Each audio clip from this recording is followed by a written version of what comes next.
Hello friends, मैं हूं अर्जुन शर्मा और आप देख रहे हैं आपका अपना YouTube channel masters IAS. I hope आप सब लोग ठीक होंगे, घर पे होंगे और सेफ होंगे। घर पे रहते हो तो पढ़ाई भी करनी चाहिए। हमारे चैनल पे आपके लिए बहुत हेल्पफुल, बहुत इंफॉर्मेटिव वीडियोस आपके लिए प्रोवाइड कर दी गई हैं, आगे भी प्रोवाइड की जाएंगी। और आज हम जो लेके आए हैं, बात करते हैं टॉपिक की। आज हम लेके आए हैं हमारी जो लेक्चर सीरीज जो चल रही है स्टेट, यूटी, कैपिटल्स, उनका एक कंटिन्यूइंग पार्ट। इस लेक्चर सीरीज में हम ऑलरेडी जो कि जितने भी प्रीवियस जो पार्ट्स हैं उनमें हम जो इंडिया है उसको हमने जोन्स में डिवाइड किया, आपको स्टेट्स बताई, यूटीज बताई, उनकी कैपिटल्स बताई और उसकी एडिशन में उसके अलावा हमने आपको बहुत सारे फैक्ट्स प्रोवाइड करी है जो आपके हर एक एग्जाम में, चाहे वो जेकेएसएसबी का पंचायत अकाउंट असिस्टेंट का एग्जाम हो, क्लास 4 का एग्जाम हो या कंबाइंड ग्रेजुएट लेवल के जितने भी एग्जाम्स होते हैं, इनफैक्ट यूपीएससी तक के एग्जाम्स के लिए या केएस के एग्जाम्स के लिए ये सारी लेक्चर सीरीज आपके लिए बहुत हेल्पफुल होगी। ये लेक्चर सीरीज सिर्फ स्टेट्स, यूटी और कैपिटल्स के ऊपर ऑर्थोडॉक्स वे से बेस्ड नहीं है। हम इसके एडिशन में आपको बहुत सारे फैक्ट्स प्रोवाइड कर रहे हैं जो आपके लिए बहुत हेल्पफुल होंगे। तो स्टार्ट करते हैं। हमने पीछे वाले जो हमारे लास्ट पार्ट्स हैं उनमें बहुत सारे स्टेट्स को डिस्कस कर लिए हैं। इंडिया का नॉर्थ जोन, इंडिया का west zone, east zone, north east zone, central zone, हमारे आइलैंड स्टेट्स, यूटीज, उन सबको डिस्कस कर लिया है। साउथ जोन को हम डिस्कस कर रहे थे, इसकी सिर्फ 2 स्टेट्स बची हैं, तमिलनाडु और केरला। चलिए आज हम इनको डिस्कस करते हैं और इंडिया के जितने भी ये जोन्स हैं जो हमने डिवाइड किए थे उनको आज खत्म कर देते हैं। ठीक है, तो स्टार्ट करते हैं साउथ जोन की 5th स्टेट को, जिसका नाम है तमिलनाडु। ये तमिलनाडु एक स्टेट है और ये यूटी नहीं है। जैसे मैं बार बार आपको बताता हूं, ये एक स्टेट है, यूटी नहीं है। इसकी लैंग्वेज है तमिल। तमिल जो इसकी लैंग्वेज है, ये मैं बार बार इसलिए बता रहा हूं साउथ जोन में, बिकॉज एग्जाम्स में क्वेश्चन आते हैं कि इस स्टेट में कौन सी लैंग्वेज चलती है या इस स्टेट की लैंग्वेज कौन सी है। ठीक है, तो बहुत सारे स्टूडेंट्स, मैं भी स्टूडेंट हूं, तो बहुत सारे स्टूडेंट्स जो होते हैं वो जब साउथ जोन से बात आती है, सदर्न स्टेट्स की बात आती है, तो उनकी लैंग्वेजेस को लेकर काफी कंफ्यूज हो जाते हैं। तो इसलिए हम यहाँ पे आपको प्रोवाइड कर देते हैं कि आपको याद रहे इस वीडियो सीरीज के साथ। ठीक है, इसकी तमिल लैंग्वेज है जो कि इंडिया की लॉन्गेस्ट सर्वाइविंग क्लासिकल लैंग्वेज में से एक है, तमिल। ठीक है, इसकी कैपिटल है चेन्नई। जी हाँ, बिल्कुल, चेन्नई सुपर किंग्स जो धोनी की टीम है आईपीएल में, वो भी यहीं के हैं, तमिलनाडु की टीम है, आपको पता होना चाहिए। और ये लार्जेस्ट सिटी भी है। ठीक है, इसके एडमिनिस्ट्रेटिव हेड की बात कर लेते हैं। इनके गवर्नर है बनवारी लाल पुरोहित जी और इनके सीएम है, थोड़ा ध्यान से देखिएगा, सीएम कौन है? इदपड़ी के पलानास्वामी।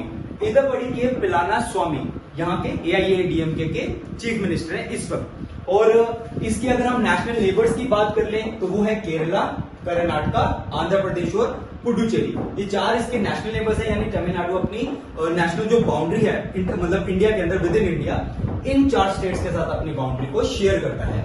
अब हम बात करते हैं इंटरनेशनल लेबर की। जैसे मैं पहली वीडियोस में भी आपको इंटरनेशनल लेबर्स बताता था, तो थोड़ा सा यहाँ पे आप देख लीजिए, श्रीलंका के साथ मैंने लिखा है मैरीटाइम बॉर्डर। तो इसका मतलब ये है कि तमिलनाडु या इंडिया श्रीलंका के साथ लैंड के साथ जुड़ा हुआ नहीं है, बट सी बॉर्डर्स के साथ इंडिया के साथ जुड़ा हुआ है। तो इसलिए मैरीटाइम बॉर्डर का मतलब है थ्रू सी या वाया सी जो है इंडिया और तमिलनाडु श्रीलंका के साथ जुड़ा हुआ है। और बे ऑफ बंगाल जो है, अगर आपसे पूछा जाए कि तमिलनाडु के ईस्ट में क्या चीज आती है, तो आप बताइए ईस्ट में बे ऑफ बंगाल है और साउथ में उसके इंडियन ओशन आता है। तमिलनाडु के साउथ में इंडियन ओशन और ईस्ट में बे ऑफ बंगाल। इसकी फॉर्मेशन डेट की बात कर लेते हैं, 26 जनवरी 1950, the day India became Republic. Okay, अब हम इसके आगे, जैसे हम हर स्टेट के साथ आपको कुछ फैक्ट्स प्रोवाइड करते थे, तो यहां पे आप देख सकते हैं हमने फिर से आपके लिए वही फैक्ट्स, जो इंपॉर्टेंट फैक्ट्स हैं जो आपको एग्जाम में पूछे जा सकते हैं एज मल्टीपल चॉइस क्वेश्चंस या फिलअप्स, तो वो आपके लिए हम हर बार प्रोवाइड कर रहे हैं। तो देखिए, सबसे पहले इसकी हम बात करते हैं डांस। तो कभी कभी क्या होता है, सिर्फ स्टेट्स और उसकी कैपिटल्स के साथ मतलब डायरेक्टली क्वेश्चन नहीं पूछा जाता, थोड़ा बढ़ा के भी पूछ लेते हैं। तो जैसे कि इसका मैंने लिखा डांस भरतनाट्यम। मैंने पहले भी कुछ डांस और फेस्टिवल्स बताए थे, सेम वैसे ही बता रहे हैं कि तमिलनाडु में एक डांस है भरतनाट्यम, जो कि इंडिया में बहुत फेमस डांस है। तो आपसे पूछा जा सकता है कि तमिलनाडु में या भरतनाट्यम जो है वो कौन सी स्टेट में परफॉर्म किया जाता है, मतलब मेजोरिटीली। तो तमिलनाडु, ये तमिलनाडु का डांस है भरतनाट्यम। यहाँ पे ट्रीज है बहुत सारे, पाम ट्रीज। तो बहुत सारे एग्जाम में क्वेश्चन आता है कि पाम ट्रीज बहुत ज्यादा कहाँ मतलब मिलते हैं, तो आप बता सकते हैं तमिलनाडु में। ठीक है, फिर हम बता रहे हैं यहाँ पे तमिलनाडु में यूनेस्को ने 3 वर्ल्ड हेरिटेज साइट्स को डिक्लेयर करके रखा हुआ, 3 वर्ल्ड हेरिटेज साइट्स। और सबसे पहली साइट है the great living Chola temples. Great living Chola temples एक साइट है, ये ग्रुप है, ग्रुप यहाँ पे टोटल 3 साइट्स आती हैं, 3 मंदिर आते हैं। एक है बृहदेश्वरा टेम्पल जो कि थंजावुर में है, एक है गंगाईकोंडा टेम्पल जो कि चोलापुरम में है, और एक है ऐरावतेश्वरा टेम्पल जो कि दरसपुरम में है। ठीक है, ये 3 टेम्पल्स हैं, थोड़े से डिफिकल्ट नेम्स हैं, बट इनको ध्यान से पढ़िएगा, ये पूछे जा सकते हैं कि ये टेम्पल्स या ये यूनेस्को की वर्ल्ड हेरिटेज साइट्स कौन सी स्टेट में है। तो बृहदेश्वरा टेम्पल, गंगाईकोंडा टेम्पल और ऐरावतेश्वरा टेम्पल, ठीक है, ये सब तमिलनाडु में आते हैं। ये थी एक साइड। दूसरी साइड की बात कर लेते हैं। आपने बहुत सारी मूवीज में देखा होगा, जैसे शाहरुख खान की भी एक मूवी आई थी वो चेन्नई एक्सप्रेस करके, उसमें भी एक ट्रेन यूज की थी, और भी बहुत सारी मूवीज में एक ट्रेन दिखाते हैं जो कि ऊटी की ट्रेन है, जिसको बोलते हैं नीलगिरी माउंटेन रेलवे। यूनेस्को ने इसको भी वर्ल्ड हेरिटेज साइट्स किया हुआ है, डिक्लेयर किया हुआ है। किसके साथ? वो मैंने वेस्ट बंगाल में दार्जिलिंग वाला बताया था, सेम उसी के साथ इसको भी यूनेस्को ने वर्ल्ड हेरिटेज साइट डिक्लेयर करके रखा हुआ है। फिर एक और आगे आ जाते हैं, group of monuments at Mahabalipuram. ये जो ग्रुप ऑफ मॉन्यूमेंट्स हैं, ये भी मतलब 3 साइट्स हैं, 1, 2 और 3। इनके अंदर अलग अलग टेम्पल्स या साइट्स हैं, उनको एक कंबाइन करके उन्होंने एक साइट डिक्लेयर किया है, तो टोटल 3 साइट्स। ये जो महाबलीपुरम में जो मॉन्यूमेंट्स हैं, ये बहुत फेमस मॉन्यूमेंट्स हैं। किसके लिए? रथा, जो कि चैरियट होता है, ठीक है, रथ जो होता है, चैरियट टेम्पल्स, ठीक है, उसके ऊपर ये टेम्पल ज्यादा फेमस हैं। दूसरी चीज, ये कोरोमंडल कोस्ट के ऊपर बेस्ड है। ये अपना महाबलीपुरम जो है, ये कोरोमंडल कोस्ट के ऊपर बेस्ड है। इसको बनाया था नरसिम्हा वर्मन ने, नरसिम्हा वर्मन 1। ये पल्लवा डायनेस्टी के थे, इन्होंने इसको बिल्ड किया था महाबलीपुरम के जो मॉन्यूमेंट्स हैं, ठीक है। इनको 7 pagodas, also known as 7 pagodas, pakora नहीं, पगोडास। पगोडास अगर आप थोड़ा गूगल करेंगे तो आपको पता चल जाएगा।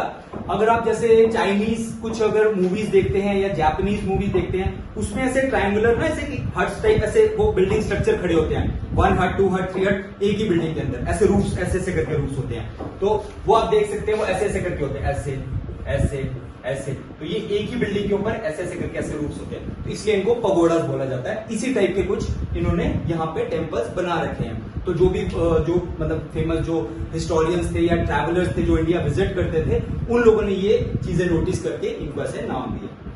दूसरी चीज मैं अगर आपको बता दूं, ये 3 साइट्स हो गई। इसके साथ एक और है विलोर म्यूटिनी, 1806 में हुई थी। ये इंडियन सोल्जर्स ने ईस्ट इंडिया कंपनी के अगेंस्ट करी थी। ये आपको हमारी हिस्ट्री की फैकल्टी आपको अच्छे से इस पे प्रोवाइड करेगी लेक्चर, बट यहाँ पे आपको पता होना चाहिए कि तमिलनाडु में एक विलोर म्यूटिनी हुई थी 1857 के जो रिवोल्ट था उससे काफी पहले, ठीक है। तो ये भी इंडियन सोल्जर्स ने ईस्ट इंडिया कंपनी के अगेंस्ट करी थी। एक चीज और, जैसे कि मैंने आपको बताया लॉन्गेस्ट कोस्ट लाइन हमने बताई थी, गुजरात की सबसे लॉन्गेस्ट कोस्ट लाइन है। तो यहाँ पे 3rd लॉन्गेस्ट जो है इंडिया में, वो तमिलनाडु की कोस्ट लाइन है, ठीक है फ्रेंड्स। अब एक बार इसको पॉज करके ध्यान से देख लीजिए, स्पेशली अपना फोकस रखिएगा इन वर्ल्ड हेरिटेज साइट्स के ऊपर, ठीक है। थोड़े से डिफिकल्ट नेम्स हैं, तो पॉज करके इसको नोट डाउन करके 2-3 बार प्रोनाउंस करिए, आपको समझ आ जाएगा। अब इसके कुछ और फैक्ट्स हैं 4-5, वो हम आपको फिर से प्रोवाइड कर देते हैं। तो फ्रेंड्स अब हम आगे इसको डिस्कस कर लेते हैं। तमिलनाडु के जो बाकी फैक्ट्स हैं, जैसे पहले आपको थोड़े लिखा दिए, अब कुछ और फैक्ट्स को डिस्कस कर लेते हैं।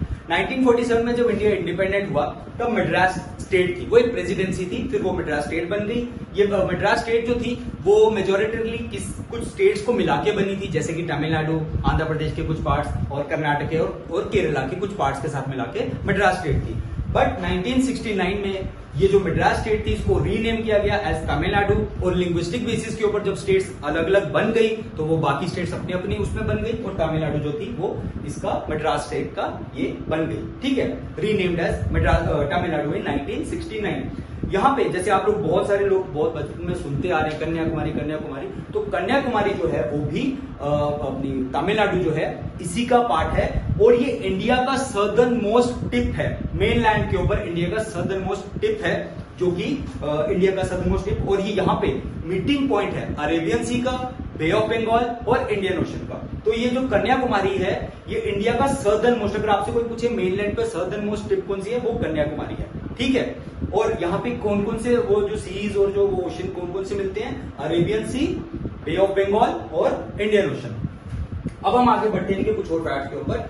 बहुत बार बहुत सारे एग्जाम्स में जो कंबाइंड ग्रेजुएट लेवल के जो एग्जाम्स होते हैं वहां पे नीलगिरी हिल्स से रिलेटेड क्वेश्चन आ जाता है। तो नीलगिरी हिल्स जो है ये भी तमिलनाडु में है, इसकी हाईएस्ट पीक के ऊपर बहुत सारे एग्जाम्स में क्वेश्चन आया हुआ है, वो ज्योग्राफी से रिलेटेड है, बट जैसे कि हमारा ट्रेंड है कि हम हर स्टेट के साथ उसके फैक्ट्स को आपको दे रहे हैं, तो ये भी एक फैक्ट आपको पता होना चाहिए कि नीलगिरी हिल्स का हाईएस्ट पीक या हाईएस्ट पॉइंट जो है वो है डोडा बेटा।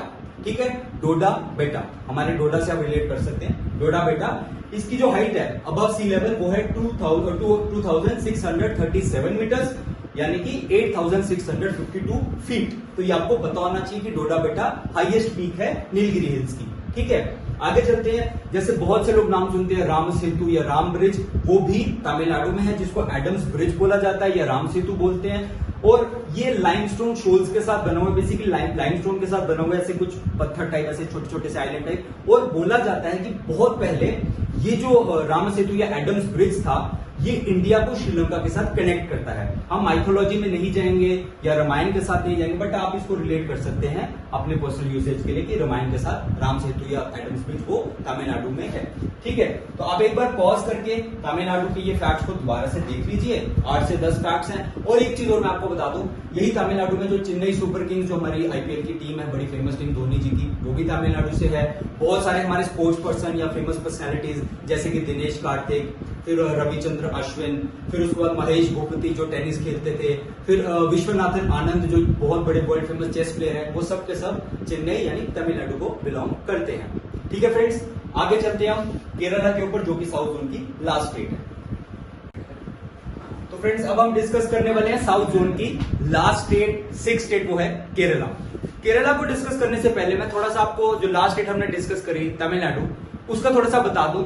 जैसे कि अभी आप देख रहे हैं मॉनसून चल रहे हैं, ठीक है, बट मॉनसून जो है वो अभी तमिलनाडु में नहीं आए हैं। अभी जो प्लेन एरिया, जो इंडिया का प्लेन एरिया या वेस्टर्न एरिया जैसे महाराष्ट्र वगैरह, वहां पे आप देख रहे हैं फ्लडिंग वगैरह हो रही है और खूब सारे मॉनसून, मतलब जो वही बारिश हो रही है। ठीक है, बट ये जो मॉनसून वाला इफेक्ट है, ये जो तमिलनाडु में है, वो कब बारिश होगी वहां पे? अक्टूबर नवंबर में, जिसको आप रिट्रीटिंग मॉनसून बोलते हैं। ठीक है, तमिलनाडु में तब जब जो तमिलनाडु फ्लड्स होते हैं, फ्लडिंग आती है, वो अक्टूबर नवंबर में आती है और उसको रिट्रीटिंग मॉनसून बोला जाता है, जब मॉनसून वापस की तरफ निकल रहा होता है। ठीक है, अब हम डिस्कस करते हैं लास्ट स्टेट केरला को।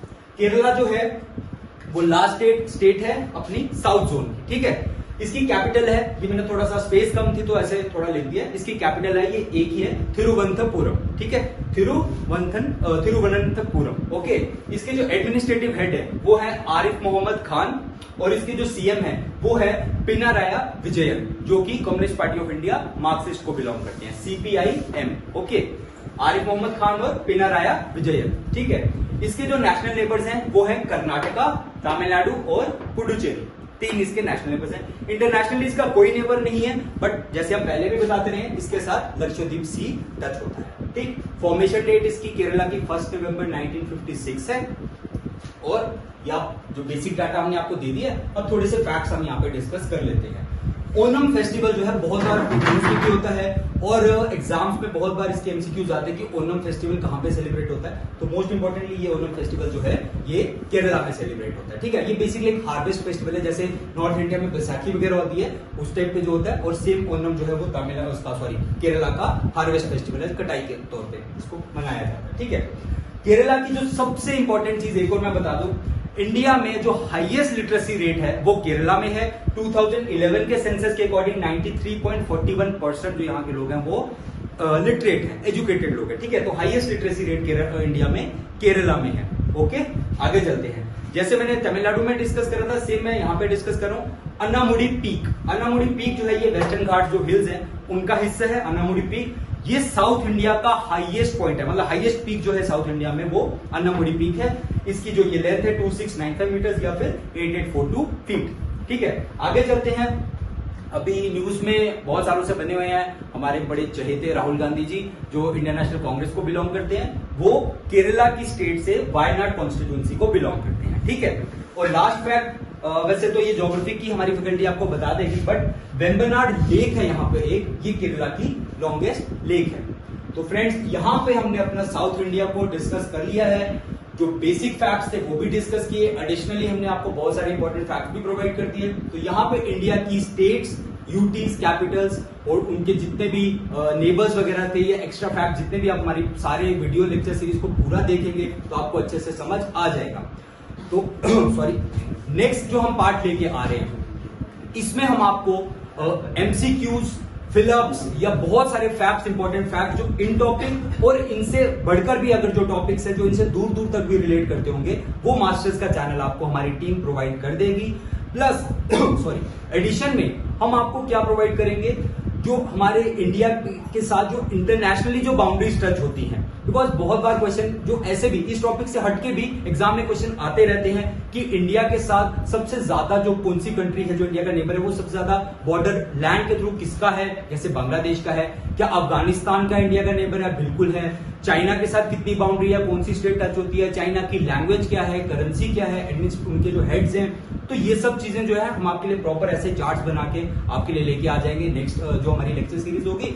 तो अभी के लिए फिलहाल इतना रखते हैं। जो ये हमारा सिलेबस का पार्ट था वो हमने खत्म कर दिया है। अब हम आपको एमसीक्यूज और वो जो इंटरनेशनल जो नेबर्स हैं उनको अच्छे से पढ़ा के डिस्कस कर देंगे। एडिशनली आपको सब डाटा प्रोवाइड मास्टर्स की टीम कर देगी। तो आई होप आपको ये हमारी लेक्चर सीरीज अच्छी लगी हो।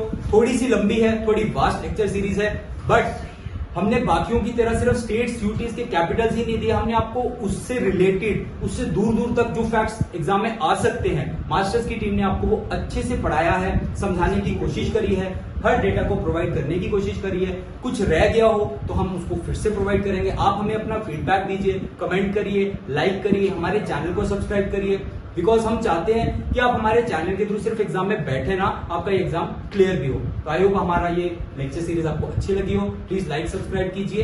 Thank you, take care.